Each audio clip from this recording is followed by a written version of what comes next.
नमस्कार, आप देख रहे हैं बिग न्यूज बिग शो। मैं हूं आपके साथ Mukesh Rajput. Big news big show में आज भी उन तमाम बड़ी खबरों का विश्लेषण किया जाएगा जिनका सीधा सरोकार आपसे है।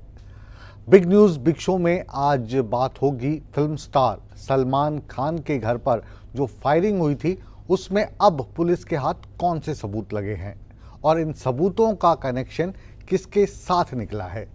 बात दिल्ली के मुख्यमंत्री अरविंद केजरीवाल की न्यायिक हिरासत की होगी। कोर्ट ने अरविंद केजरीवाल को फिर से बड़ा झटका दिया है और उन्हें अब इस झटके के बाद और तिहाड़ में ही रहना होगा। कितने दिन और केजरीवाल तिहाड़ में रहेंगे ये भी हम बताएंगे। साथ ही साथ हम हरियाणा के पूर्व उप मुख्यमंत्री दुष्यंत चौटाला की बात करेंगे और बताएंगे कि उन पर भ्रष्टाचार के आरोप कौन लगा रहा है और अगर दुष्यंत चौटाला ने भ्रष्टाचार किया है तो सरकार उसको लेकर क्या कार्रवाई कर सकती है। बिग न्यूज़ बिग शो में आज बात कांग्रेस की फर्जी लिस्ट की होगी। हरियाणा में लोकसभा चुनाव को लेकर एक फर्जी लिस्ट कल मीडिया में सोशल मीडिया में चल रही थी। उसको लेकर कांग्रेस के नेताओं ने क्या कहा और कांग्रेस जो लगातार उम्मीदवारों को ऐलान को लेकर जो देरी कर रही है उसको लेकर भारतीय जनता पार्टी उन पर क्या तंज कस रही है और कांग्रेस का उस पर क्या जवाब है, ये भी विस्तार से हम आपको दिखाएंगे। और साथ ही साथ हम आपको दिखाएंगे कि हरियाणा के मुख्यमंत्री किस तरीके से धुआंधार प्रचार कर रहे हैं और इस प्रचार में पूर्व मुख्यमंत्री मनोहर लाल खट्टर कैसे उनका साथ दे रहे हैं। साथ ही साथ हम ये भी दिखाएंगे कि अनिल विज भी अब चुनाव प्रचार के लिए शॉप टू शॉप क्यों जा रहे हैं और किसके लिए प्रचार कर रहे हैं। क्या इन धुरंधरों का प्रचार भारतीय जनता पार्टी का 400 पार का नारा सच कर पाएगा। लेकिन सबसे पहले बात करते हैं प्रधानमंत्री नरेंद्र मोदी की। नरेंद्र मोदी ने राजस्थान में फिर रैली की। नरेंद्र मोदी की जो टोंक रैली थी, जनसभा को जहां पर संबोधित कर रहे थे, इस रैली से अब चुनाव प्रचार में हनुमान चालीसा और रामनवमी की एंट्री भी हो गई है। कांग्रेस रामनवमी और हनुमान चालीसा को लेकर क्या कह रही है, क्यों भारतीय जनता पार्टी रामनवमी और हनुमान चालीसा को लेकर कांग्रेस से सवाल पूछ रही है और इस पूरे के पूरे घटनाक्रम में अब जो पक्ष है और विपक्ष है वो क्या क्या टीका टिप्पणी कर रहा है, जानते हैं बिग न्यूज़ बिग शो की इस पहली बिग रिपोर्ट में।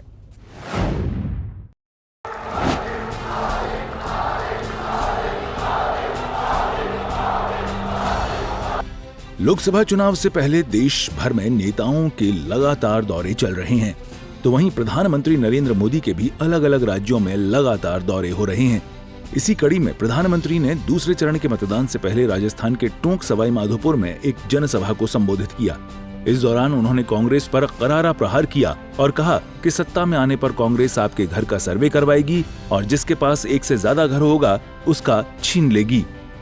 उन्होंने मैनिफेस्टो में तो लिखा है कि आपकी संपत्ति का सर्वे करेंगे।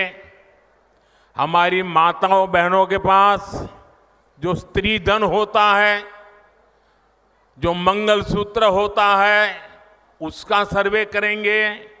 और फिर उनके एक नेता ने तो भाषण में कहा एक्सरे किया जाएगा, एक्सरे किया जाएगा। मतलब आपके घर में अगर बाजरे के अंदर डिब्बे में भी कुछ रखा है तो वो भी एक्सरे करके खोजा जाएगा। दीवार में कहीं रखा है तो उसको भी एक्सरे करके खोजा जाएगा। पूरा एक्सरे करने वाले की घोषणा की है और उनके नेता ने पब्लिकली कहा है। और फिर आपकी सारी संपत्ति जरूरत से ज्यादा जो भी होगा वो उनका कब्जा करेगी उनकी सरकार, कहते हैं, और फिर लोगों को बांट देंगे।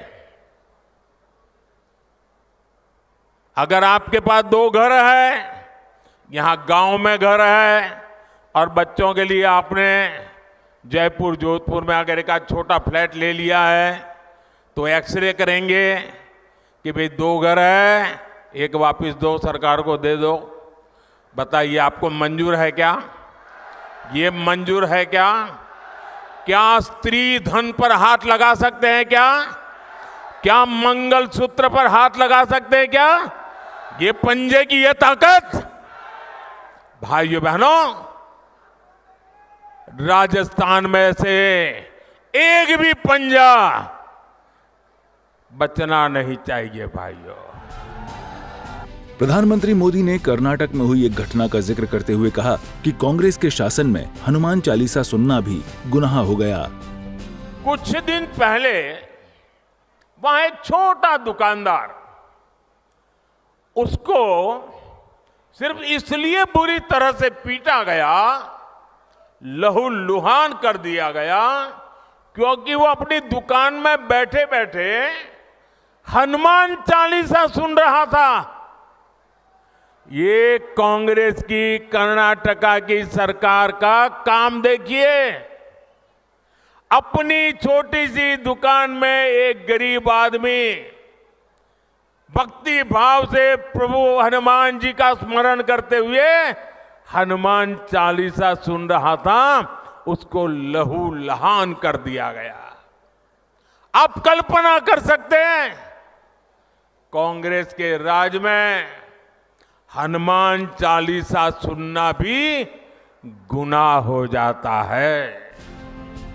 प्रधानमंत्री नरेंद्र मोदी ने कांग्रेस पर तल्खवार करते हुए कहा कि कांग्रेस SC/ST का हक छीनकर मुसलमानों को आरक्षण देना चाहती थी। उन्होंने इस बात की गारंटी दी कि वो कभी आरक्षण खत्म नहीं होने देंगे। कांग्रेस की इन साजिशों के बीच मोदी आज आपको खुले मन से गारंटी दे रहा है, दलितों, पिछड़ों और आदिवासियों का आरक्षण न खत्म होगा। ये मोदी की गारंटी है। आरक्षण न खत्म होगा और न ही उसे धर्म के नाम पर बांटने दिया जाएगा। ये मोदी की गारंटी है। काबिले गौर है कि राजस्थान की 13 सीटों पर दूसरे चरण में 26 अप्रैल को मतदान है। इस सीट पर मुख्य मुकाबला बीजेपी के सुखबीर सिंह जौनपुरिया और कांग्रेस के हरीश मीणा के बीच है। जौनपुरिया इस सीट पर 2 बार से सांसद हैं। सूर्य समाचार के लिए bureau report. Bharatiya Janata party का नारा है अब की बार 400 पार, और इसी नारे को साकार करने में भारतीय जनता पार्टी की हरियाणा इकाई कोई कोर कसर नहीं छोड़ देना चाहती। प्रचार की कमान नायब सिंह सैनी ने मुख्यमंत्री के तौर पर संभाली है। वहीं पर पूर्व मुख्यमंत्री लगातार अलग अलग लोकसभाओं में जाकर अपने उम्मीदवारों के लिए वोट मांग रहे हैं। हालांकि वो खुद भी करनाल से उम्मीदवार हैं।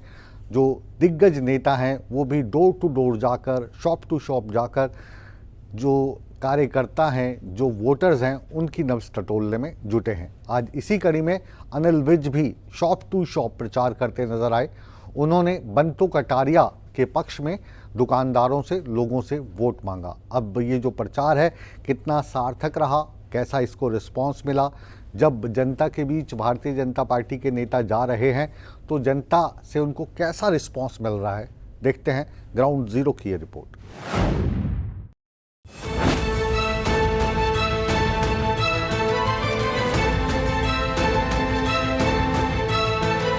हरियाणा की 10 लोकसभा सीटों को जीतने के लिए सभी राजनीतिक दलों का जोर जारी है। प्रदेश में रैलियों की गूंज से जीत की हुंकार भरी जा रही है। मुख्यमंत्री नायब सिंह ने प्रदेश में चुनाव की कमान संभाली है।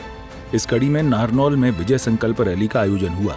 मुख्यमंत्री नायब सिंह ने कांग्रेस पर करारा प्रहार किया और कहा कि 60 साल के शासन के बाद भी गारंटी देने की जरूरत पड़ रही है। एक बात को बोलते हैं, वो भी करके बोलते हैं, भाई हमें वोट दे, हम गारंटी देते हैं, हम ये काम करेंगे, हम गारंटी देते हैं, हम वो काम करेंगे। भाइयों, जिन लोगों ने इस देश के ऊपर 55 साल, 60 साल तक शासन किया है और आज अगर वोट लेने के लिए भी गारंटी देनी पड़ती है तो उस गारंटी का भाइयों कोई विश्वास नहीं करता। आज देश के अंदर एक ही गारंटी का विश्वास करता है, वो विश्वास है वो नरेंद्र मोदी जी की गारंटी। और भाइयों, आइए हम सब मिलकर के भाइयों एक वोट यहाँ से कमल के बटन के ऊपर दबाएं। नारनौल के अंदर भाइयों कमल का बटन दबेगा और उसकी ताकत दिल्ली में बैठे हुए नरेंद्र मोदी जी के पास जाएगी। वहीं बीजेपी सरकार की उपलब्धियों का बखान करते हुए मुख्यमंत्री नायब सिंह ने दावा किया कि बिना पर्ची, बिना खर्ची के अब युवाओं को नौकरी मिल रही है। इससे जो कार्य 10 वर्षों में हुए हैं उनके बारे में बहुत ही डीपली जाकर के चर्चा की है। आज देश का हर नागरिक इस बात की चर्चा करता है कि इन 10 वर्षों के अंदर देश ने एक नई करवट ली है। देश एक विकास की नई ऊंचाइयों की तरफ बढ़ा है। देश के अंदर जो मूलभूत समस्याओं का अभाव था, इन 10 वर्षों के अंदर उन समस्याओं को गति से लोगों के हितों के लिए उनके ऊपर काम किया है और उसका परिणाम ये है कि आज देश का हर व्यक्ति इस बात को लेकर के चर्चा करता है कि आज गांव का विकास हुआ है, आज नगर नाड़ का विकास हुआ है। हर जगह अगर हम देखें देश के अंदर एक बड़ा बदलाव इन 10 वर्षों के अंदर नजर आया है। करनाल में पूर्व सीएम और लोकसभा उम्मीदवार मनोहर लाल ने कर्ण कमल में लोकसभा ओबीसी मोर्चा के पदाधिकारियों के साथ मीटिंग की और मिशन 2024 को लेकर मंथन किया। बता दें कि पूर्व सीएम मनोहर लाल पूरे हरियाणा में चुनावी प्रचार कर रहे हैं। वहीं अंबाला में पूर्व मंत्री अनिल विज की अध्यक्षता में लोकसभा उम्मीदवार बंतो कटारिया के लिए शॉप टू शॉप कार्यक्रम की शुरुआत की और बीजेपी के पक्ष में वोट देने की अपील की। देखिए, चुनाव अभियान हमारा पूरी तरह से शुरू हो चुका है। हम दुकान दुकान जाएंगे, घर घर जाएंगे, हर मतदाता को मोदी जी का पैगाम पहुंचाएंगे। जो कुछ मोदी जी ने किया है इस देश के लिए और जो वो करने का सोच रहे हैं, हम उससे लोगों को बताएंगे उसके बारे में। कुल मिलाकर हरियाणा में 25 मई को छठे चरण में लोकसभा चुनाव होने हैं। ऐसे में तमाम सियासी दल प्रचार अभियान को धार देने में जुटे हुए हैं। सूर्या समाचार के लिए नारनौल से जोगेंद्र कुमार और अंबाला से नरेश सैनी की रिपोर्ट। तो एक तरफ भारतीय जनता पार्टी का धुआंधार प्रचार चल रहा है, तो वहीं पर कांग्रेस के उम्मीदवारों की लिस्ट अभी तक जारी नहीं हो पाई है। कौन बनेगा उम्मीदवार, इसका इंतजार कांग्रेस के प्रत्याशियों को भी है, मीडिया को भी है और जनता को भी है। कांग्रेस की इस लेट लतीफ़ी पर भारतीय जनता पार्टी चुटकी लेने से परहेज नहीं कर रही है और कह रही है कि कांग्रेस चुनाव से पहले ही मैदान छोड़कर भाग रही है। इसी बीच लिस्ट को लेकर कांग्रेस का जो असमंजस है वो क्या है, क्योंकि एक फर्जी लिस्ट ने कल मीडिया में, सोशल मीडिया में काफ़ी तहलका मचाया, लेकिन बाद में खुद कांग्रेस के बड़े नेता पूर्व मुख्यमंत्री भूपेंद्र सिंह हुड्डा और प्रदेश के कांग्रेस अध्यक्ष उदयभान को इस मसले पर सफाई देनी पड़ी। क्या है इस फर्जी लिस्ट का मामला, कौन लोग थे जिन्होंने ये फर्जी लिस्ट चलाई, और अगर कांग्रेस की आला कमान को या कांग्रेस के बड़े नेताओं को इसका पता चलता है तो उनके खिलाफ कार्रवाई करने के लिए वो क्या मन बना रहे हैं, इस रिपोर्ट के जरिए हम आपको दिखाने जा रहे हैं।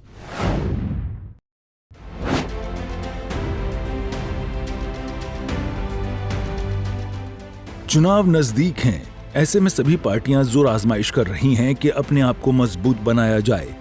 इसी के चलते अब अलग अलग जगह जाकर नेता कार्यकर्ताओं के साथ मुलाकात कर रहे हैं, पार्टी को मजबूत बनाने को लेकर रणनीति तैयार कर रहे हैं। लेकिन कांग्रेस के उम्मीदवारों की लिस्ट के इंतजार की इंतहा हो चुकी है। लगातार कई दौर की बैठकों के बाद भी कांग्रेस प्रत्याशियों के नाम पर मोहर नहीं लग पाई है।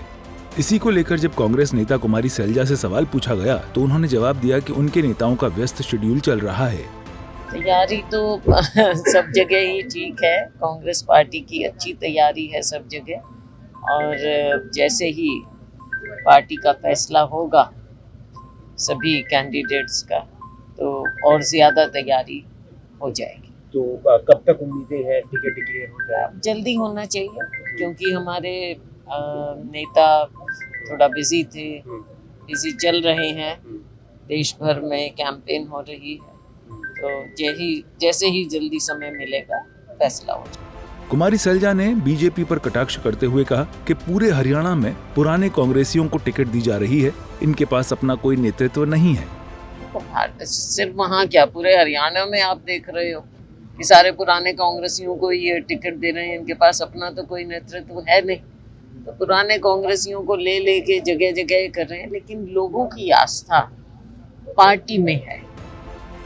एक तरफ कांग्रेस की लिस्ट का इंतजार है तो वहीं सोशल मीडिया पर कांग्रेस की फर्जी लिस्ट वायरल हो रही थी, जिसे नेता प्रतिपक्ष भूपेंद्र हुड्डा ने फेक बताया। और कहा कि कांग्रेस के लोकसभा उम्मीदवारों की सूची जल्द जारी होगी। बस अब एक लिस्ट वायरल हो रही है, फेक लिस्ट बताई जा रही है, आप क्या कहेंगे? हमारे कांग्रेस प्रेसिडेंट ने कहा फेक लिस्ट है वो। बस अब एक लिस्ट वायरल हो रही है, फेक लिस्ट बताई जा रही है, आप क्या कहेंगे? हमारे कांग्रेस प्रेसिडेंट ने कहा फेक लिस्ट है वो। इस सूची में कोई सच्चाई नहीं है, पूरी तरह से फेक है और ये पता लगाने का पूरा प्रयास किया जाएगा कि ये षड्यंत्रकारी कौन है जिसने फेक लिस्ट जारी की है।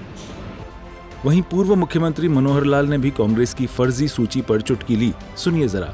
धमाका क्या होगा, वो इस पोजीशन में ही नहीं है कि अपने यहाँ घर में ठीक से सीटों को डिक्लेयर कर पाएँ और उनके घरों में अंदर क्या चल रहा है अंदाज़ा ही लगाए जा सकते हैं। वरना ये कोई बहुत आसान सामान्य बात नहीं है कि 1.5 महीने से वो तैयारी कर रहे हों। हमने 13 मार्च को और अपनी 6 सीटें घोषित कर दी, 4 सीटें बाद में भी 25 मार्च को हमने कर दी। महीने से ऊपर समय हमारी सीटों को हो गया और वो सीट यानी एक समझौते वाली सीट को तो वो कर पाए, इसके अलावा तो सीट की घोषित ही नहीं कर रहे। आखिर क्या मजबूरी है, क्या उनकी कठिनाई है, क्या उनके समस्याएं हैं, ये लोग अंदाजा लगा सकते हैं। तो बात साफ है, सियासी पारा हाई है। देखना ये होगा कि कांग्रेस की लिस्ट कब तक आती है और उसके बाद कांग्रेस की क्या रणनीति रहती है। सूर्य समाचार के लिए करनाल से हिमांशु नारंग की रिपोर्ट।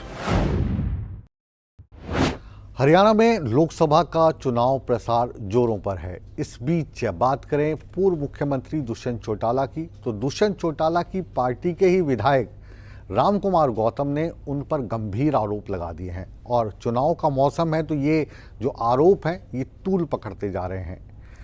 दादा ने दुष्यंत चौटाला पर जो आरोप लगाए हैं उनकी सच्चाई क्या है ये जानने की कोशिश है और जो जीरो टॉलरेंस की नीति सरकार बार बार अलग अलग मंच से बताती है, गिनवाती है, अगर दुष्यंत चौटाला इन आरोपों में घिरते हैं, उन पर ये जो आरोप हैं साबित होते हैं, तो जो हरियाणा की सरकार है वो इस पर क्या कार्रवाई करेगी, विस्तार से जानते हैं इस रिपोर्ट में।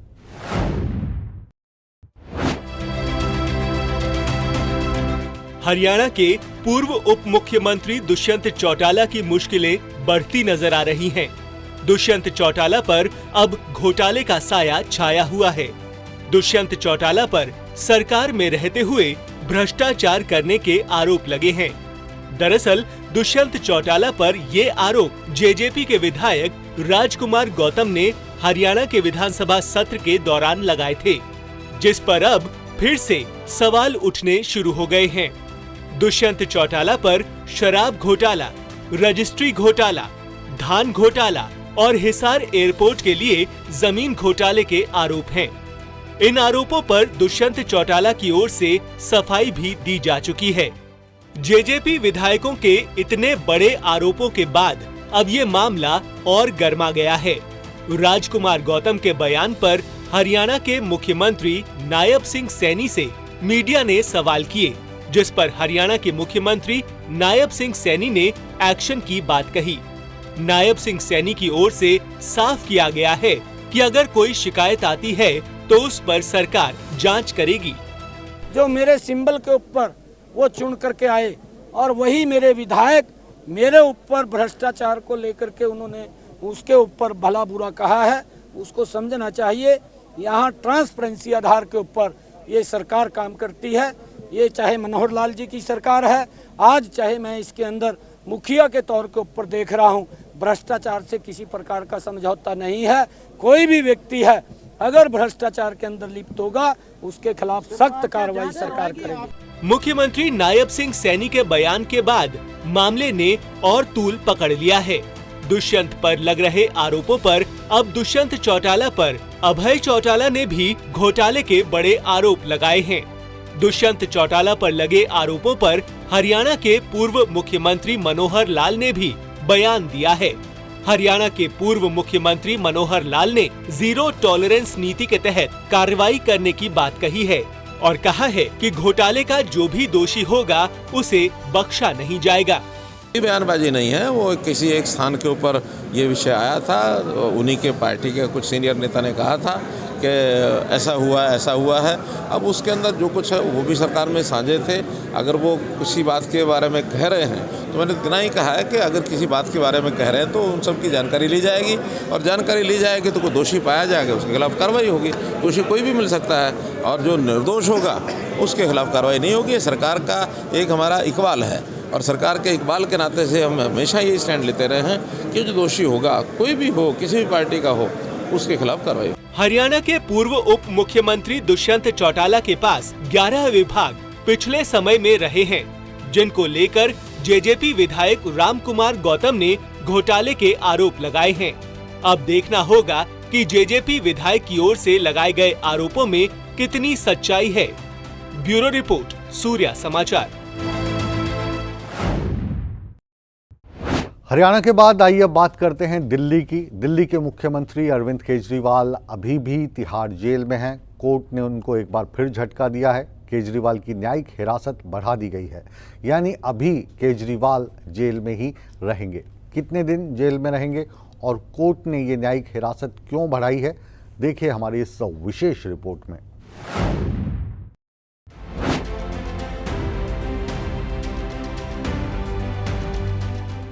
दिल्ली शराब घोटाला कांड में सीएम अरविंद केजरीवाल की मुश्किलें बढ़ गई हैं। कोर्ट ने उनकी न्यायिक हिरासत 7 मई तक बढ़ा दी है। अब 7 मई को अगली पेशी होगी। अरविंद केजरीवाल जेल से वीडियो कॉन्फ्रेंसिंग से न्यायिक हिरासत खत्म होने के बाद पेश हुए थे। इससे पहले तिहाड़ जेल में अरविंद केजरीवाल की सेहत को लेकर काफी हंगामा मचा हुआ था। आम आदमी पार्टी लगातार ये आरोप लगा रही थी कि केजरीवाल का शुगर लेवल बढ़ा हुआ है, लेकिन तिहाड़ जेल प्रशासन उन्हें इंसुलिन नहीं दे रहा है। आम आदमी पार्टी ने तो यहाँ तक कह दिया था कि जेल में सीएम केजरीवाल को मारने की साजिश रची जा रही है। इस बीच मंगलवार को अरविंद केजरीवाल को जेल में पहली बार इंसुलिन दी गई। केजरीवाल का शुगर लेवल लगातार हाई हो रहा था। शुगर लेवल 320 तक पहुंच गया था। गिरफ्तारी के बाद पहली बार इंसुलिन दी गई। सोमवार शाम 7 बजे के बाद इंसुलिन की 2 खुराक दी गई। देखिए, पिछले 23 दिन से अरविंद केजरीवाल जी तिहाड़ जेल में हैं। उनकी शुगर 300 से ऊपर जा रही है। वो बार बार कह रहे हैं उनको इंसुलिन नहीं दी गई। कहा जा रहा था कि उनको इंसुलिन की जरूरत ही नहीं है। अब इंसुलिन दी गई है। कहते हैं कि तिहाड़ के सभी कैदी एक समान हैं। ये बार बार भारतीय जनता पार्टी कहती है, केंद्र सरकार के अधीन जेल के अधिकारी कहते हैं। अगर सब कैदी एक समान है तो मुझे बताए भारतीय जनता पार्टी, क्या सब कैदियों को इंसुलिन के लिए कोर्ट जाना पड़ा? क्या हर कैदी जो बीमार पड़ता है उसके इलाज के लिए उसको कोर्ट का दरवाज़ा खटखटाना पड़ता है, सड़कों पे प्रोटेस्ट करने पड़ते हैं, टीवी पे अखबार में 1 हफ्ते तक बहस होती है, तब जाके उसको उसकी दवा मिलती है? साफ बात है, जेल में सब लोग एक समान नहीं है।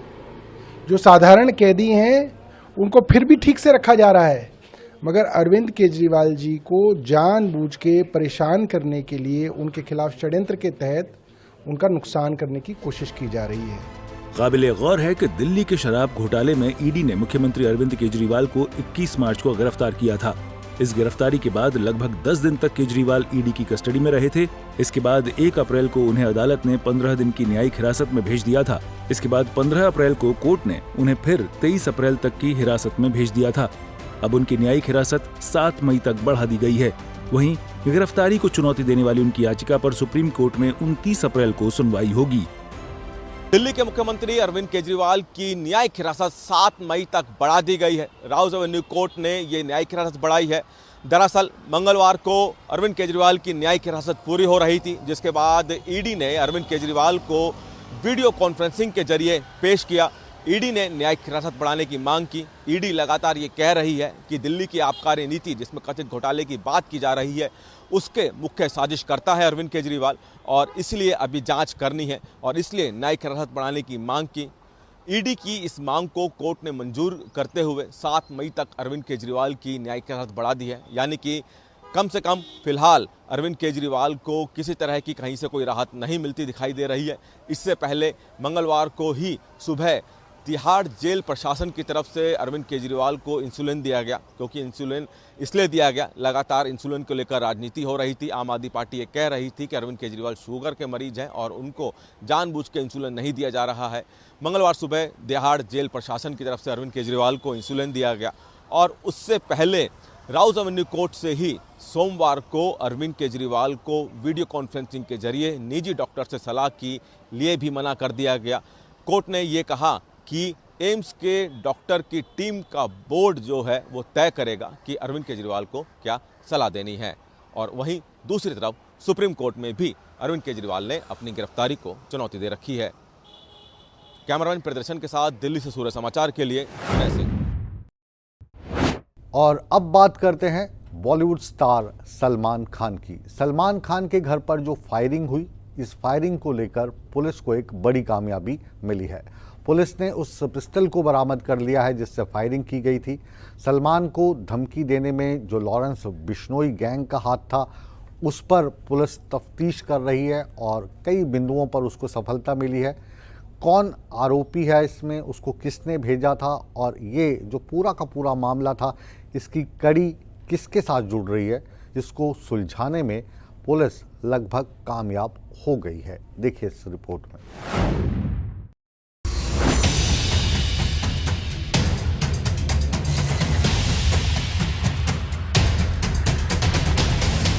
बॉलीवुड सुपरस्टार सलमान खान के आवास के बाहर फायरिंग मामले में मुंबई क्राइम ब्रांच को बड़ी कामयाबी मिली है। इस ब्रांच की एक टीम ने सूरत की तापी नदी से एक पिस्टल और कुछ जिंदा कारतूस बरामद किए हैं।